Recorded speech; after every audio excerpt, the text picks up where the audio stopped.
اب بادشاہ کو جس پہ اعتماد تھا وہ وزیر انتہائی خفیہ طریقے سے، آج کل تو ناظرین خفیہ انٹیلیجنس ایجنسیز ہوتی ہیں جو کہ لوگوں کی بات چیت سنتی ہیں، لوگوں کو فالو کرتی ہیں اور شیڈوز میں رہ کے فالو کرتی ہیں. اس وقت تو ایسا نظام نہیں تھا. اس وقت تو بادشاہ وزیروں پہ ریلائی کرتا تھا، اپنے ٹرسٹڈ لوگوں پہ ریلائی کرتا تھا. تو اس نے اس وزیر کو کہا جاؤ ذرا خفیہ طریقے سے معلومات کرو کہ یہ ڈیولپمنٹ کیا ہو رہی ہے، کس طرح کا کپڑا یہ لوگ بنا رہے ہیں. تو جب یہ خفیہ وزیر جاتا ہے، اب خفیہ محکمے آج کل تو ہیں، اس وقت خفیہ محکمے نہیں ہوتے تھے. اس وقت وزیر جاتے تھے، خفیہ معلومات کرتے تھے، لوگوں سے پوچھ گچھ کرتے تھے. تو منسٹر جا کے دیکھتا ہے کہ یہ فراڈیے جو ہیں، جو کپڑا بنانے والے، یہ کام میں بزی ہیں. اب کام میں وہ مصروف کس طرح سے ہیں فراڈی، یہ آگے بڑے مزے کی چیز ہے. لیکن وہ کام پہ اگر مصروف ہیں تو وہ کھڈی کدھر ہے جس پہ وہ کپڑا بنا رہے ہیں، وہ کپڑا کدھر ہے جس کو کہ آگے یہ کام جس پہ کر رہے ہیں.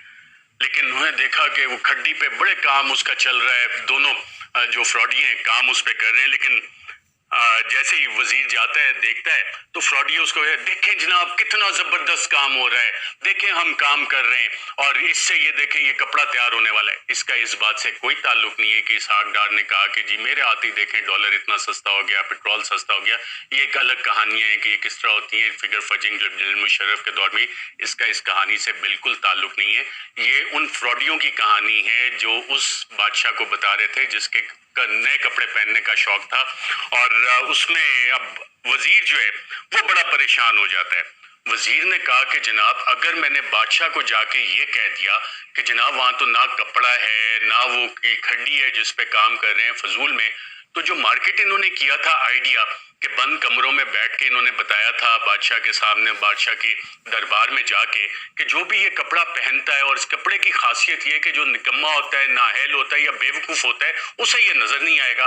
تو وزیر نے کہا، اس خفیہ وزیر نے، کہ جناب اگر میں نے بادشاہ کو یہ والی رپورٹ پیش کر دی کہ یہاں تو کوئی کاروائی نہیں ڈل رہی، کوئی کام نہیں ہو رہا، یہ فراڈی ہیں، تو بادشاہ تو مجھ پہ ناراض ہو جائے گا اور کہے گا تم ہی نکمے ہو، نااہل ہو، تمہیں نہیں نظر آ رہا کہ کتنا اچھا کام کر رہے ہیں اور انہوں نے تو پہلے کہا تھا تم نکمے ہو. تو اس نے کہا میں تو اپنی نوکری بچاؤں. اور بہت سے نوکری باز اسی چکر میں بادشاہوں کو اسی طرح کی جعلی قسم کی رپورٹس بنا کے واہ واہ کیا کمال کا کپڑا بنا رہے ہو تم. اور پھر جب ان فراڈیوں نے کہا موقع اچھا ہے تو انہوں نے کہا جی مزید ہمیں پیسے چاہیے. تو وزیر نے جا کے بادشاہ کو بتایا کہ جناب وہ تو کہہ رہے ہیں اور پیسے چاہیے. تو بادشاہ نے کہا بالکل انہیں اور پیسے دو. بادشاہ کو تھوڑا خدشہ ہوا کہ پتہ نہیں کیا ہے، کس قسم کا کام ہو رہا ہے، کیا ہے. تو اس نے ایک اور خفیہ وزیر کو بھیجا کہ شاید یہ والا غلط رپورٹ دے رہا، جاؤ تم چیک کر کے آؤ. تو دوسرا جو وزیر آیا تو اس کے ساتھ بھی انہوں نے وہی کہانی کی. اس خفیہ وزیر کے ذہن میں بھی یہی آیا خفیہ والے کے کہ جناب اگر میں نے یہ رپورٹ دے دی تو بادشاہ تو مجھ پہ سخت ناراض ہوگا، بادشاہ سمجھے گا کہ میں عقل مند ہوں اور یہ میرا نکما نااہل بیوقوف قسم کا خفیہ مجھے رپورٹ دے رہا ہے کہ جناب یہ والا کام ہے. تو اس نے بھی اپنی جعلی رپورٹ بنا کے بادشاہ کو بھی، نہیں جناب بڑا میریکلس قسم کا کام ہو رہا ہے، بہت اعلیٰ کام ہو رہا ہے، بہت شاندار کام ہو رہا ہے، اتنی اچھی کوالٹی کا کام ہو رہا ہے کہ آپ حیران رہ جائیں گے. بادشاہ کا تجسس اس حوالے سے مزید بڑا. پھر جو فراڈیے تھے انہیں تو اب مزید کام کرنے کی ضرورت نہیں تھی کیونکہ جو خفیہ والے وزیر تھے انہوں نے سارا کام کر دیا تھا. تو بادشاہ جو ہے وہ اس کے سامنے پیش کیا جاتا ہے ان فراڈیوں کو. تو بادشاہ کو وہ دکھاتے ہیں یوں کر کے خالی. اب بادشاہ بھی پریشان کہ میں کہوں تو میں پورے دربار میں میں خود نظر آؤں گا کہ جی میں بیوقوف ہوں، میں اپنے دفتر کے لیے اہل نہیں ہوں. تو بادشاہ بھی کہتا ہے کہ جناب، وہ جب پوچھتے ہیں فراڈیے کہ از اٹ ناٹ میگنیفیسنٹ، کیا یہ شاندار نہیں ہے؟ تو بادشاہ بھی کہتے ہیں ہاں جی بہت شاندار ہے یہ، اور کیا زبردست کلر ہیں اس کے، کیا زبردست ڈیزائن اس پہ تم لوگوں نے بنایا ہے. اور بادشاہ کو نظر بھی آ رہا ہوتا ہے، ایویڈنس بھی اس کی آنکھوں کے سامنے ہوتا ہے. لیکن اب بادشاہ اگر یہ بات کہے تو بیوقوف لگے گا، انفٹ لگے گا. تو وہ بھی کہتا ہے بہت زبردست، اور تمہیں دربار کی اور بادشاہ کی اجازت ہے، جاؤ جو کام کر رہے ہو، فراڈ کر رہے ہو کرو. بادشاہ مجبوری میں تھا، بادشاہ پھنس چکا تھا اپنی عقل مندی کی وجہ سے، کیونکہ اس نے یہ کانٹریکٹ دے دیا تھا ان فراڈیوں کو. تو دربار میں اور جتنے درباری تھے انہوں نے بھی کہا جی حضور آپ بالکل صحیح کہہ رہے ہیں، بادشاہ سلامت، آپ بالکل صحیح کہہ رہے ہیں. بادشاہ نے اس کے بعد انہیں دربار کا اور امپیریل کوڈ ویورز ان کو دربار کا باقاعدہ طور پہ درزی کا عہدہ دے دیا. اب انہوں نے بادشاہ کے نئے کپڑے بنانے شروع کیے. پھر فائنلی یہ ہوا کہ ایک دن آیا کہ انہوں نے کہا جی کپڑے تیار ہیں، اب اس کو آپ پہنیں گے، اور کیونکہ شہر میں آلریڈی تجسس بہت زیادہ ہے تو ہم شہر میں آپ کو لے کے چلیں گے. بادشاہ نے کہا بالکل، اور بادشاہ صاحب کو کہا کہ جی پورے شہر کو آپ نے یہ بتانا ہے، اور کہا کہ جی آپ اپنے یہ نئے والے کپڑے پہن لیں۔ جیسے ہی بادشاہ نے وہ کپڑے پہنے تو درباری جو تھے انہوں نے تالیاں بجائیں، کلیپنگ کی۔ درباریوں کا کام ہی یہ ہوتا ہے۔ آج کل کے دور پہ تو ناظرین جیسے عمران خان کہتے ہیں درباری اور پتہ نہیں کیا کیا کہتے ہیں، ہر دور میں یہ کام درباریوں کا ہوتا ہے کہ جو بھی بادشاہ ہو اس کی تعریف کرنی ہے اور کہنا ہے کہ جی اس سے بہتر تو بادشاہ ہی نہیں۔ تو اس وقت بھی جو درباری اس کے بادشاہ کے محل میں تھے ان سب نے کہا واہ بادشاہ سلامت کتنے اچھے لگ رہے ہیں۔ بادشاہ بڑا کانفیڈنٹ ہوا۔ بادشاہ نے کہا دیکھو اب سب لوگ اگر کہہ رہے ہیں تو واقعی صحیح ہوگا۔ بادشاہ کے دل میں یہ خوف بھی تھا، سوچ بھی رہا تھا کہ پتہ نہیں شاید مجھے نظر نہ آ رہے ہوں، سب کو نظر آ رہے ہوں کپڑے۔ تو بادشاہ نے کہا چلو شہر میں چلتے ہیں۔ تو پورا بادشاہ کا جیسے جاؤ جلال کے ساتھ بادشاہ نکلتے ہیں۔ جمہوریت میں تو بادشاہ وغیرہ نہیں نکلتے اس طرح کے لمبے لمبے ان کے پیچھے آگے پیچھے گھوڑوں کی سواریاں ہوں اور پورا آگے جا رہے ہوں، دربان ان کے جا رہے ہوں۔ یہ ماضی میں ہوتا تھا، اور آج کل جب آپ موٹرکیٹ دیکھتے ہیں وہ اس لیے نہیں ہوتا، وہ دربار نہیں ہوتا، وہ ان کی سیکیورٹی کے لیے ہوتا ہے۔ اب عام شہری کی سیکیورٹی جائے تیل لینے، اس کی کیا ضرورت ہے؟ جو ووٹر ووٹ دے کے لے کے آتا ہے، جو ٹیکس دیتا ہے، وہ اپنی سیکیورٹی خود کرے گا، لیکن جن کا کام ہے آپ کی حفاظت کرنا، آپ کی ووٹوں سے آتے ہیں، ان کے لیے پروٹوکول بہت ضروری ہے۔ پرانے دور کی جب ہم بات کریں وہ دربار اور درباری اور دربان وغیرہ ان کا کام ہوتا تھا۔ اس کے بعد ناظرین بادشاہ سلامت چلے جاتے ہیں تو تمام لوگ جو ہوتے ہیں راستے میں وہ حیران ہو جاتے ہیں، ان کی آنکھیں پھٹی کی پھٹی رہ جاتی ہیں۔ اوہو یہ کیا ہو گیا کہ بادشاہ سلامت اپنے دربانوں کے ساتھ آ گئے، اور انہیں نظر آ رہا ہے کہ جناب بادشاہ جو اپنے کہہ رہا تھا کہ نئے کپڑے پہن کے آئے گا، کہ بادشاہ نے تو کپڑے ہی نہیں پہنے ہوئے۔ اب بچے ناظرین بڑے معصوم ہوتے ہیں، انوسینٹ ہوتے ہیں، انہیں جو آداب ہوتے ہیں کہ دربار کے آداب کیا ہیں، شاہی آداب کیا ہے، جی حضوری کیسے کرنی ہے، جی حضوری کر کے نوکریاں کیسے اپنی پکی کرنی ہے، بچوں کو تو یہ باتیں نہیں پتہ ہوتی۔ بچے بہادر بھی ہوتے ہیں، نڈر بھی ہوتے ہیں، معصوم بھی ہوتے ہیں۔ تو ایک بچہ وہاں پہ کھڑا تھا، بچے نے زور سے آواز لگائی بادشاہ ننگا ہے، اور پورا جو کراؤڈ تھا، پورا مجمع تھا، لوگ تھے، ان سب نے کہنا شروع کر دیا او واقعی ہو یہ کیا ہو گیا، واقعی بادشاہ ننگا ہے، اور بادشاہ شرمندگی سے منہ چھپاتا پھرتا رہا۔ تو ناظرین یہ کہانی تھی، یہ فولکلورز ہیں، ڈینش آتھر ہیں، ڈنمارک کے آتھر ہینس کرسچین اینڈرسن، ان کی لکھی ہوئی کہانی ہے۔ اس کہانی کا پاکستان سے بالکل کوئی تعلق نہیں ہے۔